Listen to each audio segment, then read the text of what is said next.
How's it going, ScrubGamers? Welcome back to another video here at ScrubGames and another deck profile, and this time giving a fun deck that I feel might be an interesting and fun deck to play at your locals, and that is Shenron Police. So if you don't know what I mean by calling the deck Shenron Police, it's a deck basically using the old Star deck Shenron leader along with the Catpester chain, who was the policeman of Universe 3 in the Universal Survival arc.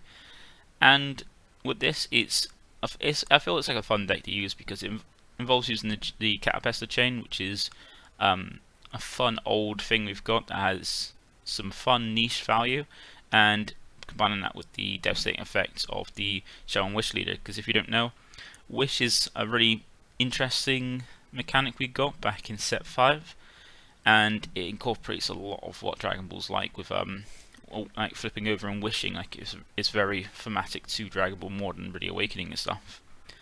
And back when we got it, like most of the black Shenron leaders are very strong. Like most of the other two we have got errated, so they're a lot less playable because they were so strong. And even this one, back when it had other cards that it helped, was one of those top decks of the meta. And I do really enjoy Wish leaders, and I thought this was a fun deck to try and put together and try out, and I had fun with it on stream. If you on Thursday, if you want to check out my Twitch and see my VOD about it, it was a fun deck playing, and if you're interested, feel free to watch through. And what I'm going to do is, as I normally do, go through the list of the card choices, a little bit behind each of them, explain what they do and what they included, and afterward go for a turn-by-turn progression and strategy with you. But before we do get into that, shout out to DBS Deck Planet for being the best deck builder in the game.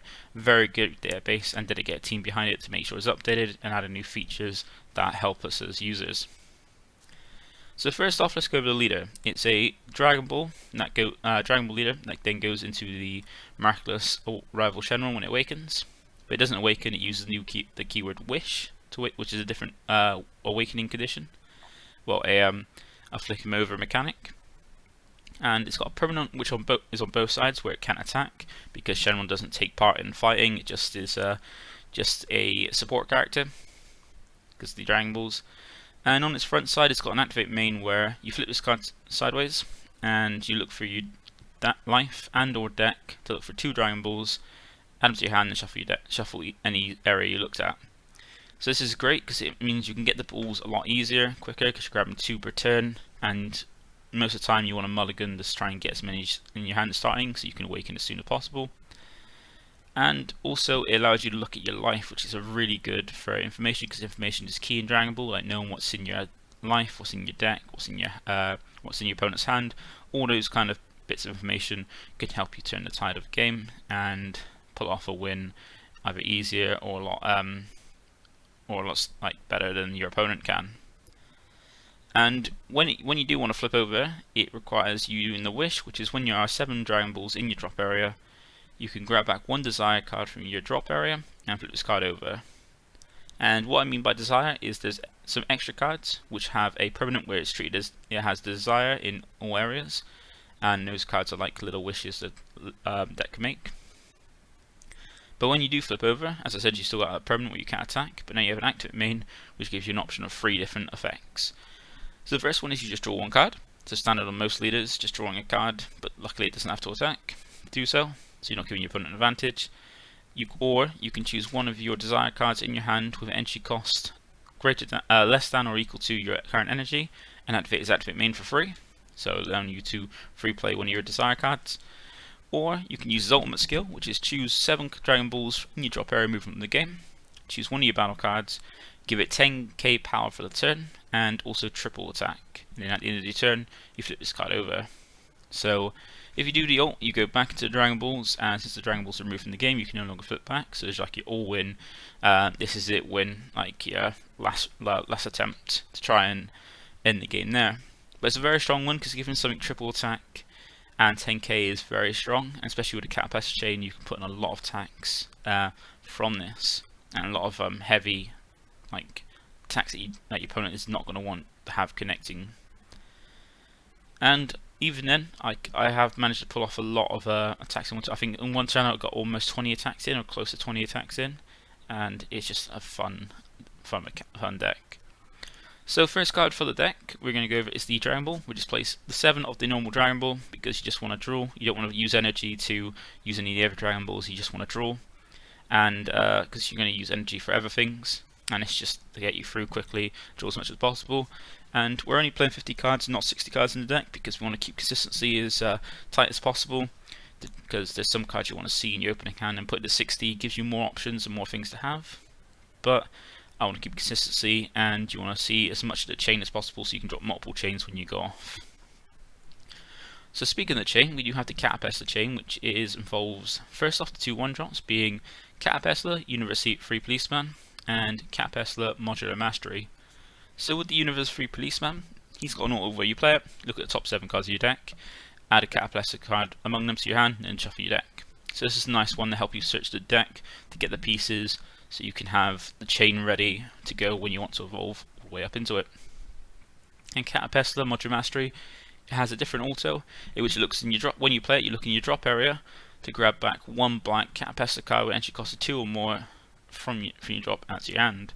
So this is nice because you're going to be playing this turn 4 to use his activate main, which you get over in a sec. But it allows you to almost get a free combo of a Catapesla piece that's more than 1 or 2 or higher, because it gets it back when you play it. So you can combo off a piece, just get a 5k combo and then grab it back using this, which is quite handy. Or if you do end up losing any pieces, you can easily grab them back. But it's more the activate main on this one that we want to use, which is for 2 energy. If you leave your card as black and you have 4 more energy, that's the cost to actually trigger the effect. If you would activate the evolve skill on a black Catapesla card from your hand for the turn, you may do this without paying the skill cost. And what that means is some of the EX evolve skills for all the Catapesla chains have a certain energy requirement. I think some have 1, some have 2, and that means that you don't have to pay that cost, you just fulfill the rest of it, which is fantastic, because that means when you get to turn 4, trigger this, you get to fill off any chains for free and drop multiple as well, which is pretty cool. Now the first part of that chain going up is the 4-drop Catapesla Sonic Justice. So this is the 4-drop, 15k. Its EX evolve skill is for 1 energy, involving top of energy cost of 1. So that's either of these two can evolve on top of, and has dual attack and barrier. Barrier being key because it means it's harder to interact because it can't be affected by any skills by your opponent. And dual attack is great, meaning it either gets 2 attacks, or it can get a 1 attack, restand, and then have it there so your opponent can't attack into it to keep it safe for the next turn, but you're still getting an attack off. It does also have another auto where by paying 1 energy, when an opponent's battle card with energy cost of 4 or less attacks, you can negate the attack and negate the skill for the turn, so you get like a kind of negate in that. Because normally turn 1 you could be playing this Catapesla Universe 3 Policeman, looking for a Catapesla Policeman in the top 7, grab it to your hand, the next turn evolve into this 4-drop, so you can have the chain protected, because the 1-drops are easy to remove. So getting to 4-drop means you've got the protection and some small attacks until you get to turn 4. Then the next part of the chain we have the 5-drop Catapesla Righteous Fury. Its EX evolve skill is 2 energy to evolve on top of the 4-drop, and unlike the other parts of the chain that are evolving higher than the 1-drop, it doesn't have barrier, but it does have critical and double strike, and it is our form of removal because of its auto, which is that when this card is played, you draw a card, then choose one of your opponent's battle cards and sense your opponent's warp. Now this doesn't get through barrier, but it's still a good form of removal, and since the warp means it gets around things that can't be KO'd. But it does have perks because it allows you to evolve into the next one, being Catapesla Envoy of Justice. Now this is the one that has all the keyword skills. So its EX evolve skill is for 1 energy evolve on top of the 5-drop, and then its other skills are critical, double strike, dual attack, and barrier. So like a ton of skills, but all good ones. So once again, as is back to having given the chain barrier, it also still has double strike and critical from the last one, but it's 3k power now, and it also has dual attack. So just like the 4-drop, you get attacked twice. So it's incorporated both of the things from the previous 2 parts of the chain back into itself, which is fantastic. And also it has an auto which allows you to still attack with the 5-drop, because it says when this card evolves you can switch this card to active mode, meaning with the chain you can evolve on top of 1-drop with the 4-drop, get 1 attack in with 15k, then restand it, then evolve into the Catapesla 5-drop, You get the also to draw one and warp stone one of your opponent's battle cards. Swing with that, then evolve on top of this, restand it, and get 2 more attacks in for that. So that's at least 4 attacks from this chain, with at least 3 of them being double strike critical at high power, and one of them just being a 15k. So this is really good from the chain, and as I said, the 1-drop budget mastery allows it when you use the active main, you can do this for free. You can do the evolving for free for the turn, without and as much as you can. So if you can get multiple, if you can get much of the chain as possible, and then get the get them a few 1-drops up, get more parts of the chain, you can just evolve as much as you can on turn 1, and this is why I said in one game I was able to get almost 20 attacks off, which was fantastic. But that is it for the chain, and we only play 3 of the 6-drop because it's the last part of the chain which you have to get up to, and being a 1-cost 10k combo means it's sometimes stuck in hand if you've got no energy, and you normally can easily search it with an extra card. We see like you can normally find them as easy as possible, so we only play 3 to keep it up to 50 and not have deck cards in hand all the time. So going with the other parts of the card of the deck, sorry. A super combo choice is the old Temporal Rescue Trunks. This because its super combo is a Sparking 5 auto, which means you need 5 cards and you drop to trigger it instead of a life total like most super combos do. And it's just when you combo with this card and you lead us back, draw a card. And as I said, this is very easy to pull off because where you're grabbing the Dragon Balls, activating them, drawing a card, and them going straight to the drop, and you're getting up to 7 in there ready to flip over with your wish. You can easily get 5 on the drop using that to have this live. So it's a better super combo because you don't have to worry about you don't need a certain life total to flip over, where most super combos require your life to be at 4 or less. So this is the better choice for this deck. And then another card that is handy to help us get to turn 4 is Oceanus Shenron Negative Energy Explosion. So this is your Floodgate negate because it's got blocker. It's a 5k, but don't worry, you're not going to pay 5 energy for it because it's permanent where during your opponent's turn. You can reduce the energy cost of this card in your hand by 3, meaning it's only a 2 cost during your opponent's turn, which you're going to use it for the counter attack. And its counter attack skill is you choose 1 card from your hand, discard it, negate the attack, play this card, and if you do play this card, for the rest of this turn, your opponent can't attack for the turn unless they send the top 4 cards of their deck to the drop area each time, meaning that they're going to be decking out quicker if they want to keep attacking through. And if you think about it, it's quite impactful because when you start off, you draw 6 cards that you to have your hand, and then 8 life as well as that. So that's 14 cards off your deck, means you start with a 36 card deck, and the more you keep drawing and drawing and drawing through the deck, the more impactful this is going to be because that 4 starts to stack up quite a bit. And we're not going to worry about it also because your leader's not a Shadow Dragon, so it doesn't matter. But that's your Floodgate and Negate to help you survive until the later turns to get to turn 4. Another card to help with that we have is Supreme Kai Time Disruptor. So this is a counterplay to help us deal with weenie aggro, because sometimes you get some decks to aggro down quite quickly with small little drops.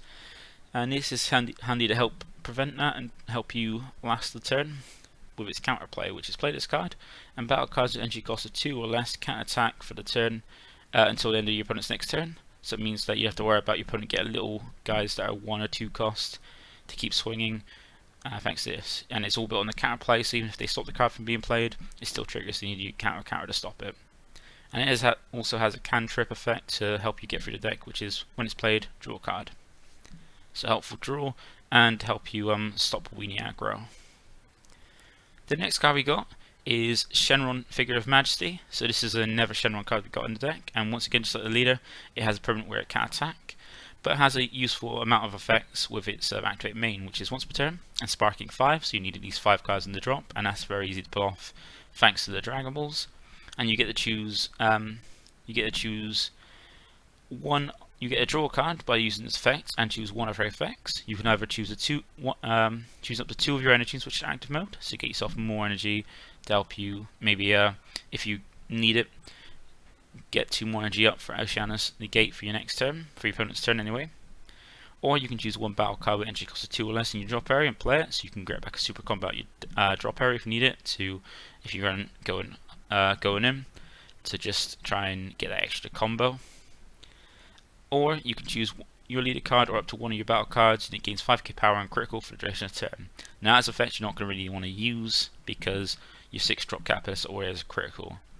So with this card, you're either going to be using it if you don't have to worry about any floodgates from your opponent to stop your attacks. You can be grabbing your temporary rescue chunks from your drop area to basically get you an extra 10k combo and a draw to pressure more. Or if your opponent does drop a floodgate and you can't kill him that turn, you can just use the other effect to draw 1, untap 2 energy, so you have Oceanus ready to floodgate your opponent to survive, to go to their turn and go back into your next turn to try again.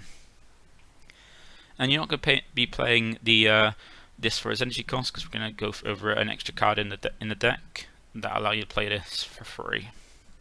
And also note that we only play 2 of the Supreme Kai and 2 of the Shenron because it's utility to help with certain things and not required. Same with Oceanus, it's good for negate, but we only play 3 instead of 4 copies for space, and also because 3 allows you to at least see 1 when you need it.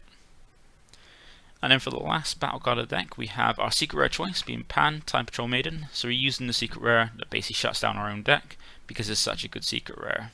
Like you can get quite a lot of cards, like battle cards or lots of bits of chains off on the turn, on your board anyway. So you can drop a few of these 1-drops involved into these 4-drop to have them ready and have it set up for the turn, because the Pan's effect is 8 cost at 40k power, but you're not going to be paying 8 energy for it because it's got a permanent where for each battle card in play you reduce the energy cost of this card in your hand by 2. So that counts both your cards and your opponent's cards. So the more on the board for both of you, the more this is reduced, and just by having 4 on the board between you and your opponent makes it 3. And it has a counter attack where if you have 3 or more energy, you play this card, and then your opponent can't attack with battle cards for the rest of the turn, and this card and you negate this card's counter skill on all copies of this card for the rest of the game. So it means you can only use this counter attack skill once. But it does give you also do note that the permanent is not during your opponent's turn, it's just any time. So it allows you to have a free negate to stop your opponent's battle cards from going off, which is really helpful to help you survive in your turns when you get turn 3 to get from 3 to 4. And if you need be, you can always play this for free to get that more aggro as well if needed with your chain. So that is all the battle cards.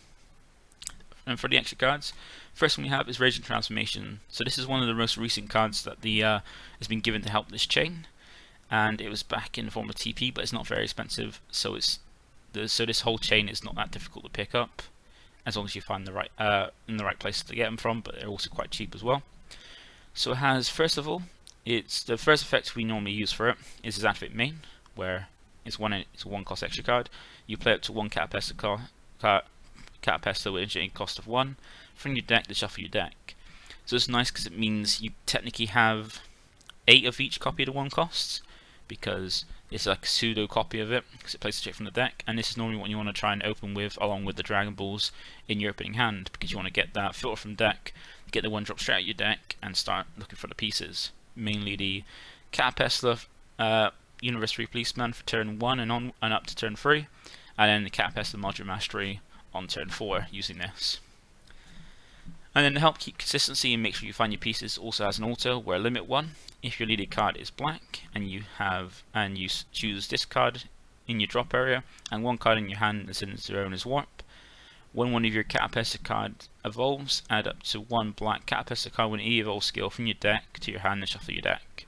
So this is really handy because it allows you to find your Catapaster pieces, because you basically warp this from drop, warp a card in your hand from so you warp this from drop, warp a card in your hand and grab a Catapaster piece, being either this 4, 5 or 6 drop, and that allows you to make sure you've got all the pieces ready for turn 4, be able to go up to 1 or 2 chains.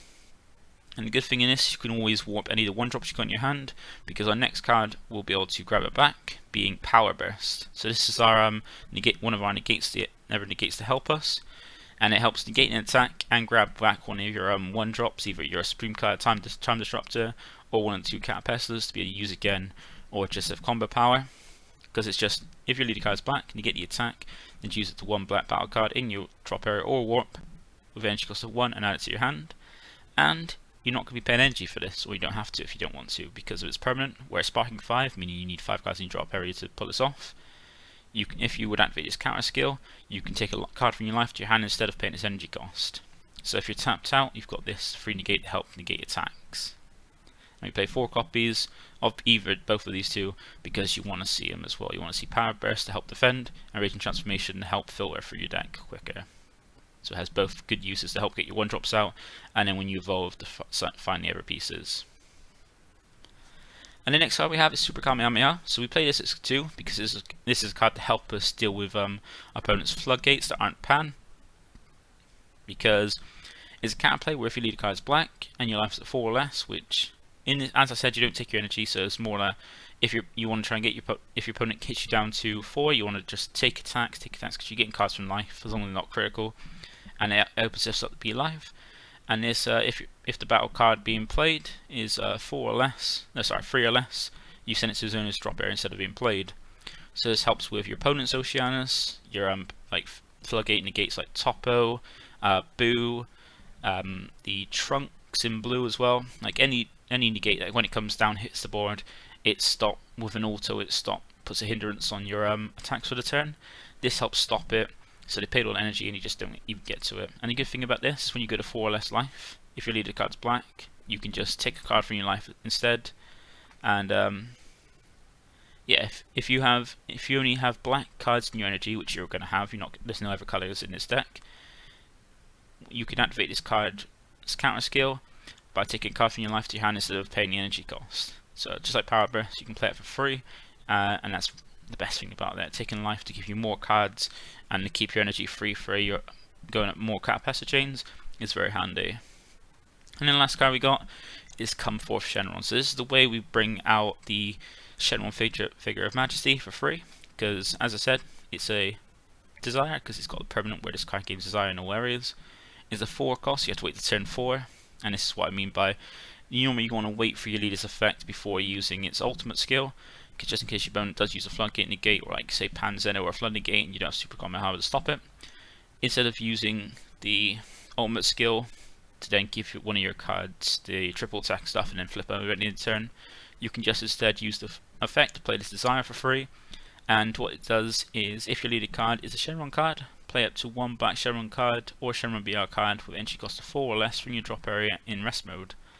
So essentially you can play out this Shenron figure of Majesty from your drop area in rest mode, then use its effect to untap 2 energy to save to get energy up for Oceanus, ready for to defend your opponent's next turn to help you. And that is the entire deck. So normally what you'll do is when mulliganing, you want to try and mulligan to try and find as many Dragon Balls as you can. So keep any Dragon Balls you find and keep any Raging Transformations you find, and put the rest back and draw, because you want to see as many Dragon Balls as possible early so you can awaken as soon as possible. And you want Raging Transformation, so you filter through the deck, because Raging Transformation will use itself to play a Catapessa from the drop, meaning you got 1 less from your deck, so you got 1 less in your deck, and then use the Universary Please Man and search for another piece to get 2 cuts at your deck with 1 card. And then it's in your drop area ready for if you do evolve into anything, the warp a card from your hand and this card from drop to help find another chain piece to make sure by turn 4 you've got either at least 1 or 2 chains, so you can drop a load of swings and a load of like big swings at your opponent on your kill turn. And then what you want to do is just turn 1, try and get that Catapessa the 3-drop policeman out. Then turn 2, if the 1-drop's still alive, evolve it onto the 4-drop and keep an energy open either for your Catplay Supreme card time if you need it, or play a never 1-drop, or use a never Raging Transformation to get it a never 1-drop out to search for more pieces of chain. Then turn 3, you want to try and get a never one of this 4-drop onto the ever 1-drop if you got it out, and have energy open for Oceanus if you need be, and just defend, just draw as much as possible. And then turn 4, that's when you want to either use Raging Transformation to play out Catapessa Modular Mastery from your deck, or just play Modular Mastery from your hand ready to use. Then get the card from the drop if you got 1 in drop, and then pay 2 for that for main, so you can go drop as many chains as possible and just swing at your opponent. And remember, leave your Shenron's ultimate skill, your leader skill effect, until you know it's safe to be able to you clear a floodgate, so you can actually use it this turn to try and kill him. Because if you do it and then you get floodgated, you're screwed because you're going to flip over and have wasted it. And if they do floodgate, you can just, as I said, use Come Forth Shenron to bring out the Shenron figure of Majesty to get 2 your energy back, draw a card, and have Oceanus ready to floodgate their turn and go back to your turn so you can try again next turn. But that's it for the deck profile. Feel free to like the video if you enjoyed it. Comment down below if you have any questions or any opinions on the deck. I'm glad to, I'll be happy to discuss it, just to go over strategies to make this deck as better as possible, because it's still in work, but I find this is quite good at the moment. And lastly, feel free to subscribe. It keeps you up to date with my videos as and when they drop, and it helps me get to my goal of 1,000 subs, which I'm currently just over the quarter way there. And if you do subscribe, you can click the notification bell to get alerts and notifications when my videos do drop. So once again, thank you for watching, and see you in the next one. Bye for now.